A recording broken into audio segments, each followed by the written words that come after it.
Hi guys, welcome to the Pakistani family entertainment. तो कैसे हैं आप? मेरा नाम है और मेरा नाम है वजह। तो भाई साहब, आज का वीडियो बहुत ही मस्त होने वाला है भाई। आज हम रिएक्ट करने वाले हैं भाई साहब, भारत ने रेत से बिजली बनाकर पूरी दुनिया में मचा दिया हड़कंप। हैं? रेत से?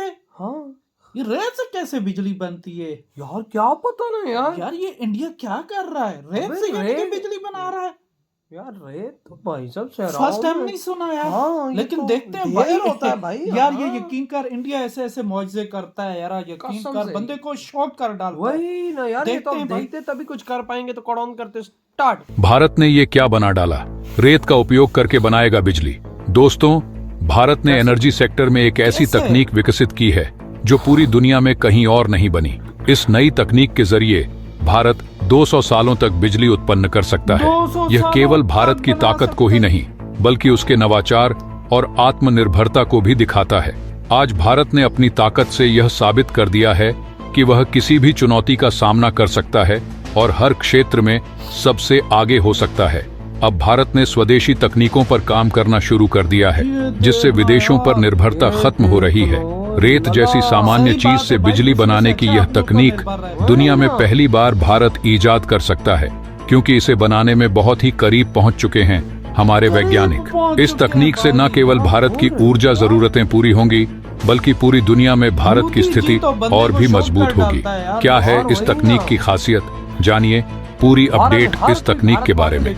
लेकिन दोस्तों, वीडियो में आगे जाने से पहले हमारे वैज्ञानिकों और इस तकनीक के बारे में सोचने वाले महान भारतीय थिंक टैंक के लिए वीडियो को लाइक करके कमेंट बॉक्स में जय हिंद जरूर लिखें, क्योंकि जय हिंद कहना हम सब के लिए गर्व की बात है। दोस्तों, क्या आपको पता है कि भारत दुनिया का इकलौता देश है जिसके पास दुनिया में सबसे ज्यादा और सबसे बड़े थोरियम के रिजर्व पाए जाते हैं? आंकड़ों के मुताबिक भारत के पास करीब 5 लाख से 8 लाख टन थोरियम मेटल्स मौजूद हैं, जो रेत में पाई जाती है। भारत के समुद्री तटों पर इसकी क्वांटिटी सबसे ज्यादा है, जो पूरी दुनिया में पाए जाने वाले थोरियम की तुलना में करीब 70% है। बाकी 30% में से 10% चीन के पास है और 20% दुनिया भर के अन्य देशों के पास है। थोरियम भी यूरेनियम की तरह एक रेडियो एक्टिव मेटल है, लेकिन इसके बावजूद भारत इसका इस्तेमाल इलेक्ट्रिसिटी यानी कि बिजली उत्पादन में क्यों नहीं कर पा रहा है?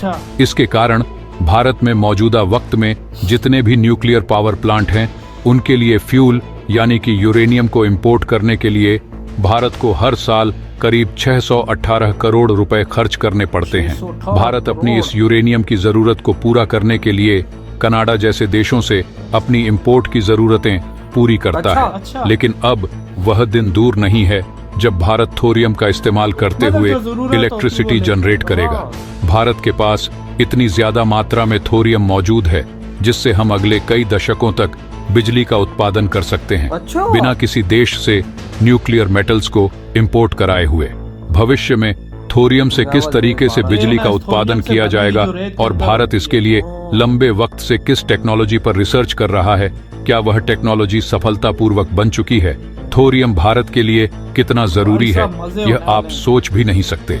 कई रिपोर्ट्स यह भी दावा करती हैं कि भारत के पास इतनी बड़ी मात्रा में थोरियम होने की वजह से कई देश नहीं चाहते हैं कि भारत इस टेक्नोलॉजी को डेवलप करे, ताकि वह अपने देश से यूरेनियम की बिक्री जारी रख सके। 1950 में ही भारत को पता चल गया था कि भारत के पास बड़ी मात्रा में थोरियम के रिजर्व मौजूद हैं। उस समय भारत के वैज्ञानिकों ने यह समझ लिया था कि भविष्य में इसका इस्तेमाल करके बिजली का उत्पादन किया जा सकता है। भारत ने इस टेक्नोलॉजी को लेकर फ्रांस, रूस सहित कई देशों से बातचीत की, लेकिन वे नहीं चाहते थे कि भारत थोरियम का इस्तेमाल करके पावर जनरेट करे। समय के साथ भारत ने 2011 में डिसाइड किया कि अब भारत के अंदर एक ऐसे प्रोटोटाइप रिएक्टर को तैयार किया जाएगा जिस पर पूरी तरह से रिसर्च की जा सके। यह प्रोजेक्ट कोविड-19 के दौरान यानी 2019-20 में पूरा होना था, लेकिन महामारी के कारण इसे ठंडे बस्ते में डालना पड़ा।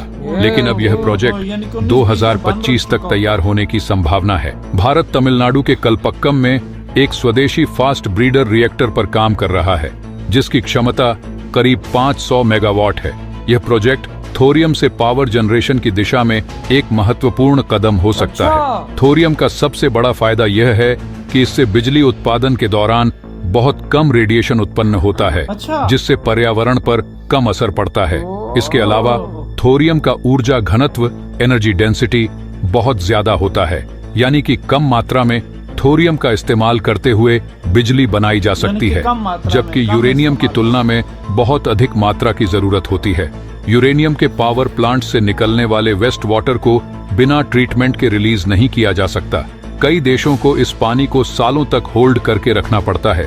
हाल ही में जापान ने बड़े पैमाने पर न्यूक्लियर वाटर रिलीज किया, जिससे पूरे देश में विरोध हुआ, क्योंकि यह रेडियो एक्टिव था और मछलियों में रेडियो एक्टिव तत्व फैलने की संभावना थी। लेकिन थोरियम के साथ ऐसा नहीं है, क्योंकि इससे कम रेडिएशन उत्पन्न होता है, जिससे पानी को आसानी से ट्रीट किया जा सकता है और यह पर्यावरण के लिए सुरक्षित है। भारत का यह प्रोजेक्ट महत्वपूर्ण हो सकता है, क्योंकि यह न केवल ऊर्जा उत्पादन को स्थिर करेगा, बल्कि भारत को यूरेनियम पर निर्भरता से भी मुक्त कर देगा। इंटरनेशनल लेवल पर Anil advanced nuclear energy for enriched life project पर काम हो रहा है, जो थोरियम से संबंधित है। इस प्रोजेक्ट की शुरुआत भारत के वैज्ञानिक डॉ. अनिल ककोदिया ने की थी और यह पूरी दुनिया में प्रसिद्ध हो रहा है। अगर यह टेक्नोलॉजी सफल हो जाती है तो भारत अगले 200 से 300 वर्षों तक आसानी से बिजली जनरेट कर सकता है, बिना किसी देश से यूरेनियम या अन्य न्यूक्लियर फ्यूल इंपोर्ट किए हुए।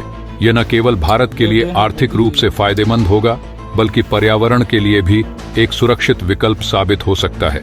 भारत के पास दुनिया में सबसे ज्यादा थोरियम के रिजर्व हैं, और यदि यह टेक्नोलॉजी सफल होती है तो भारत एक ऊर्जा सुपर पावर के रूप में उभर। अंदाजा लगाओ भाई साहब, ये क्या कर रहा है इंडिया, क्या कर रहा है ये इंडिया के यार। इंडिया के वैज्ञानिक क्या कर रहे हैं, मतलब रेत के अंदर जो थोरियम होते हैं, मतलब कि देख उससे बिजली बनाएगा। और एक बात बताऊं, 70% होते हैं इनके पास। भाई दुनिया के पास बकाया 30% है, 10% चाइना के पास है, यानी 20% दुनिया के पास। हाँ, और अंदाजा लगा, और 70% भारत लेके भंडारों के भंडार बहुत है इंडिया के पास। 1950 में वहां के वैज्ञानिकों ने ये निकाल लिया था, लेकिन उन्होंने कहा था कि जब सही समय आएगा तब इससे हम बिजली और आज वो सही समय आ गया है। तो भाई साहब अभी बता रहे थे ना, जिस तरह पाकिस्तान कनाडा से लेता है बिजली पूरी करने के लिए जो थोड़ी बहुत होती है, अभी भी इंडिया में मैंने सुना है लाइट नहीं जाती, ठीक है ना। हाँ, सोच बिल्कुल जरा भी नहीं जाती। जब 70% ये थोरियम से ये जब बिजली बनेगी तो मुझे लगता है कि 200 साल तक चलेगा। सही कहा खुर्रम, 200 साल, अब्बे सदियों सदियों तक चलेगा खुर्रम।